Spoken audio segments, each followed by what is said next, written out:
Hello student, आज की class में हम लोग सीखने वाले हैं कि हम अपनी जावास्क्रिप्ट को कितने तरीके से ऐड कर सकते हैं HTML वेब पेजेस में। ठीक है।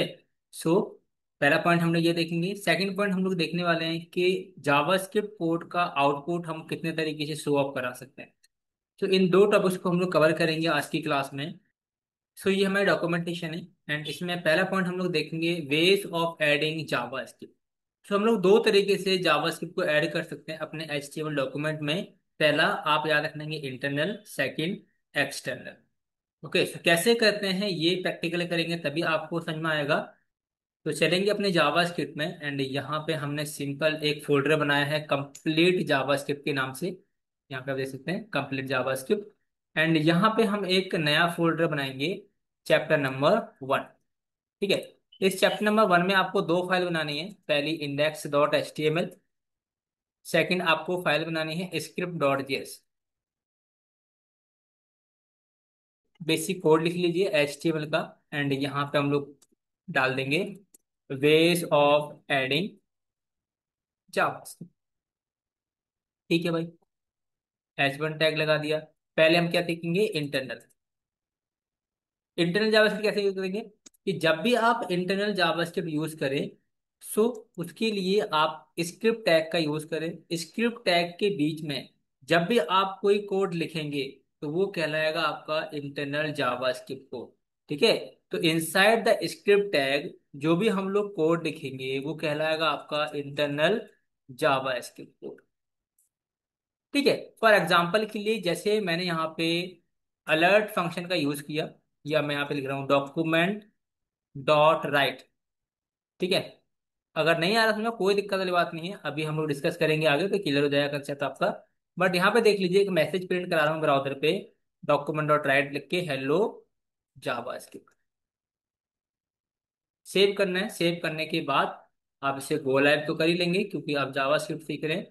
तो HTML कैसे यूज करते हैं, आता ही होगा आपको। यहाँ पे आप देखेंगे hello Java script, it means कि हमारा जो कोड है जावा स्क्रिप्ट का वो प्रॉपर काम कर रहा है। ओके। सो ये हो गया इंटरनल जावास्क्रिप्ट। अब हमें अगर एक्सटर्नल जावास्क्रिप्ट यूज करनी है तो उस केस में क्या करेंगे, आप अलग से फाइल बनाएंगे जावास्क्रिप्ट की एंड यहाँ पे स्क्रिप्ट टैग लगाने की जरूरत नहीं है। आप सिंपली डायरेक्टली अपना जावास्क्रिप्ट कोड लिख सकते हैं। कैसे, जैसे मैंने लिखा है document dot right, document dot right में। ठीक है। एंड मैंने सिंपल सा मैसेज दे दिया hello this is external JavaScript. ठीक है। इसके बाद आप ब्राउजर पे जाके चेक करेंगे तो मैसेज आएगा कि आपको नहीं आएगा। रीजन कि जब आप एक्सटर्नल जावास्क्रिप्ट यूज करेंगे तो सबसे पहले उसे यूज करना पड़ेगा आपको अपनी मेन फाइल में।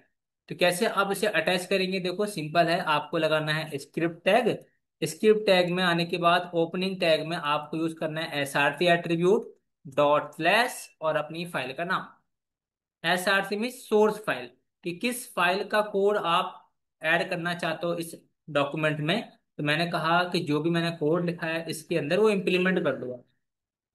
तो सिंपली अब जो कोड होगा आपका वो रन कर जाएगा। Hello this is external JavaScript.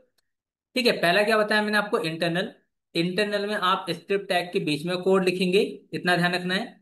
External में क्या करेंगे, आप अलग से मतलब अलग से एक फाइल बनाएंगे .js नाम की, वहां पे कोड लिखेंगे एंड उस फाइल को आप सिंपली अपनी मेन फाइल में ऐड कर लेंगे इस तरीके से। स्क्रिप्ट लिखना है, SRC के अंदर आपको उस फाइल का पाथ दे देना।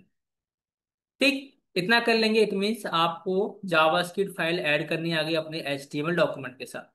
ठीक है ना। नेक्स्ट टॉपिक क्या था हमारा, इसी में जो नेक्स्ट हमारा वो था डिस्प्ले टॉपिक।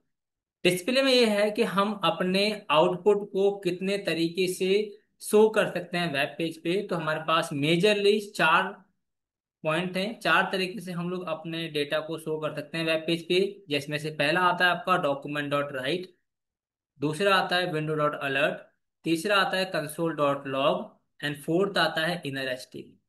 ठीक है। सो वन बाय वन हम इन सभी फंक्शन को पढ़ेंगे एंड सीखेंगे कि कौन सा फंक्शन कहाँ पे कैसे यूज करना चाहिए। ठीक है। तो पहले हम बात करेंगे डॉक्यूमेंट डॉट राइट की। ठीक है। 2 मिनट लगेंगे आपको, फटाफट इन फंक्शन को देख लीजिएगा और कंसेप्ट सारा क्लियर हो जाएगा। So document dot write function कहता है कि this function is use to write arbitrary HTML and content into page. If we use this function after an HTML document is fully loaded, will deleted all existing HTML. It is used only for testing purpose. So सबसे पहला point तो आपको यही याद रखना है कि document dot write function जो होता है वो हम यूज करते हैं किसके लिए? टेस्टिंग पर्पस के लिए। जनरली इसका हम लोग यूज नहीं करते हैं, ये सिर्फ टेस्ट करने के लिए यूज करते हैं कि हमारा जावास्क्रिप्ट कोड प्रॉपर तरीके से वर्किंग में है या फिर नहीं है। ठीक है, जैसे मैंने अभी आपको करके दिखाया था यहाँ पे अपने VS कोड टेक्स्ट एडिटर में कि जावास्क्रिप्ट कोड रन कर रहा है, हाँ रन कर रहा है, दैट्स इट। इसके अलावा इसका कोई काम नहीं है। ठीक है, तो आपने क्या बोला पहले पॉइंट में, ये टेस्टिंग के लिए यूज करते हैं। सेकंड पॉइंट ये भी है कि अगर हमारा HTML का पेज फुली लोडेड है, फुल फिला हुआ है, और डॉक्यूमेंट डॉट राइट यूज किया, तो जो पहले का लिखा हुआ कोड है उसको वो हटा देगा और अपना कोड लिख देगा। ये काम करता है। ठीक है, ओवरराइड कर देगा। चलो, कैसे यूज करते हैं वो मैं दिखाऊंगा अभी आपको। सिंपल है, जैसे अगर मैं यहाँ पर आते हैं अपने HTML में, तो अगर सिंपल मैसेज देना है तो आप इस तरीके से मैसेज दे सकते हैं। इसके अलावा कमेंट करते हैं, फिर लिखा डॉक्यूमेंट डॉट राइट, एलन कर देते हैं, एंड मैंने यहाँ पे बोल दिया कि 20+5 कोई कैलकुलेशन करानी है तो वो भी आप इसमें कैलकुलेशन करा सकते हैं। यहाँ देखेंगे 25। ठीक है, अगर आप चाहते हैं कि टेक्स्ट नेक्स्ट लाइन में आए तो आप BR टैग भी यूज कर सकते हो, मतलब HTML भी लगा सकते हो, ऐसी कोई बात नहीं है। ठीक है, तो क्या करेगा वो नेक्स्ट लाइन में ब्रेक करके आपको दे देगा ना। फिर अगर आपने कोई वेरिएबल से बनाया है, अब वेरिएबल पढ़ाया तो है नहीं मैंने अभी, तो नहीं आपका समझ में, बट फिर भी आप ऐसे मान के चलिए कि आपने एक वेरिएबल बनाया है एक्स नाम का, इसकी वैल्यू 20 है या 30 है। अब इसको प्रिंट कराना है आपको, मैं सिंपली क्या लिखूंगा, डॉक्यूमेंट डॉट राइट, और इसकी वैल्यू प्रिंट करा दूंगा एक्स की वैल्यू। तो यहाँ पर डबल कोट लगाने की जरूरत नहीं है, आपने जो बनाया वेरिएबल वो वेरिएबल पास कर दो बस। आप पास करेंगे तो उसकी वैल्यू आपको यहाँ पे प्रिंट होकर मिल जाएगी। ठीक है, परफेक्ट।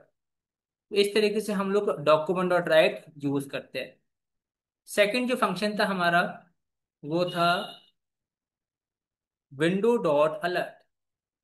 विंडो डॉट अलर्ट क्या कहता है कि this function is use to display data in alert dialog box. Alert really should be used only when you truly want to stop everything and let the user know something। क्या मतलब कि अगर आप चाहते हैं कि जैसे ही आपका पेज लोड हो एक पॉपअप मैसेज आ जाए। ठीक है, जब यूजर इस पॉपअप मैसेज को पढ़ लेगा, यहाँ पे ओके पे क्लिक कर देगा, उसके बाद आगे का कंटेंट हमारा शो होना चाहिए वेब पेज पे, उस केस में आप यूज करेंगे अलर्ट फंक्शन। कैसे? देखो, जैसे मैंने यहाँ पे डॉक्यूमेंट डॉट राइट की जगह पे VS कोड में आते हैं पहले। अब यहाँ पे मैंने ना एक सिंपल लिखा window dot alert, window dot alert. अब विंडो डॉट अलर्ट में लिखा मैंने यहाँ पे हेलो। ठीक है, तो क्या होगा, पहला आपका मैसेज आ जाएगा, देखो यहाँ पे अलर्ट बॉक्स में ये मैसेज आ गया। जब ओके करेंगे उसके बाद आगे का मैसेज दिखेगा। ठीक है, जब भी आप पेज रिफ्रेश करेंगे तो वो जो मैसेज था आपका अलर्ट वाला वो दिखेगा। देखो अभी कुछ भी नहीं आ रहा है यहाँ पे कंटेंट आपका, जैसे ही आप ओके पे क्लिक करेंगे आ गया कोड आपका शो।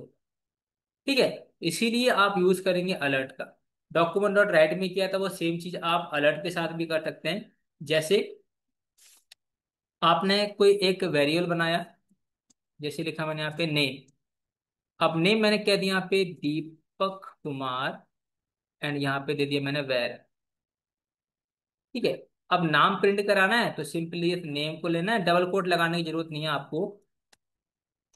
इसी को आप लिखेंगे ना यहाँ पे, नेम लिख देंगे, तब भी आपका ये मैसेज प्रिंट हो जाएगा। देखिए दीपक। ठीक है, सो ये काफी इजी हो जाएगा आपके लिए ना। जो नेक्स्ट मेथड था हमारा, इसी में देखते हैं आगे, कंसोल डॉट लॉग। तो कंसोल डॉट लॉग एक फंक्शन है। ठीक है, इसका किस लिए यूज करते हैं, देखो कि this function is use to display data in console. ठीक है, this is used for debugging purpose. ये बहुत इंपॉर्टेंट है कि कंसोल डॉट लॉग को हम लोग जनरली यूज करते हैं किसके लिए, डिबगिंग करने के लिए। डिबगिंग क्या कहता है कि ये चेक करने के लिए कि हमारा कोड प्रॉपर तरीके से वर्किंग कर रहा है या नहीं कर रहा है, किसी तरह की एरर्स है, ठीक है, क्या प्रॉब्लम्स आ रही हैं, ये सब चेक करने के लिए यूज करते हैं हम लोग console dot log. So we can identify our code errors. ठीक है, हम लोग क्या कर सकते हैं, इसकी हेल्प से अपने कोड के एरर्स को फाइंड आउट कर सकते हैं। सो दो पॉइंट आपको इसमें याद रखना है। पहला पॉइंट याद रखना है कि हम कंसोल डॉट लॉग को यूज करते हैं डीबगिंग के लिए, पहला पॉइंट। सेकंड पॉइंट आप बोलेंगे कि अगर हमें अपने एरर को आइडेंटिफाई करना है तब हमारा कंसोल डॉट लॉग यूज करेंगे। ठीक है, कैसे करेंगे वो दिखाता हूं मैं आपको। इसको रिमूव करते हैं, चलेंगे अपने सिंपल। मैं सिंपल यहाँ पे क्या कर रहा हूँ, एक कंसोल डॉट लॉग नाम का मैसेज दे रहा हूँ यहाँ पे, hello this is Deepak. Save किया। सेव करने के बाद आप जैसे ही ब्राउजर पे जाएंगे एंड यहाँ पे आपको मैसेज नहीं मिलेगा। मैसेज कहाँ मिलेगा, जब आप राइट क्लिक करेंगे, इंस्पेक्ट करेंगे, इंस्पेक्ट करने के बाद यहाँ पे आपको कंसोल मिलेगा। जब आप कंसोल पे क्लिक करेंगे तो यहाँ पे आपको मैसेज मिलेगा। देखो, सो अगर कोई भी एरर आती है हमारे जावा स्क्रिप्ट में, ठीक है, तो उनको एरर भी शो कराएगा। जैसे मैंने यहाँ पे एक ना वो नहीं लगाया, इसको मैं कमेंट करता हूँ, तो कोई काम तो है नहीं वैसे। ये एक मैंने डबल कोड हटा दिया यहाँ से, तो इस केस में एरर दे देगा। और क्या देगा आपको एरर में, सिंटैक्स एरर।